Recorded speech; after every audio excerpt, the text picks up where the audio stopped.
My brave Bangladeshi brothers and sisters, Assalamu alaikum. I want to announce that on the invitation of the students, I'm coming to your lovely homeland. July বিপ্লবে আহতদের চিকিৎসা ও পুনর্বাসনের জন্য charity concert মাদাতে ঢাকায় আসছেন পাকিস্তানের জনপ্রিয় সঙ্গীত শিল্পী রাহাত ফতেহ আলী খান। আগামী 21 ডিসেম্বর ঢাকার আর্মি স্টেডিয়ামে পারফর্ম করবেন তিনি। এদিকে ভিডিও বার্তায় কনসার্ট নিয়ে রাহাত ফতেহ আলী খান জানিয়েছেন, আমার বীর বাঙালি ভাই ও বোনদের সালাম জানাই, আসসালামু আলাইকুম।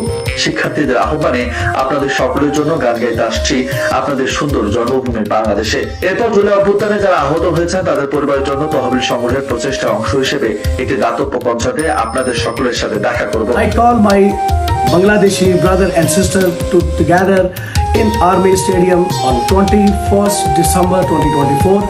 See you all on 21st of December, inshallah. Pakistan, Bangladesh, friendship, Zindabad.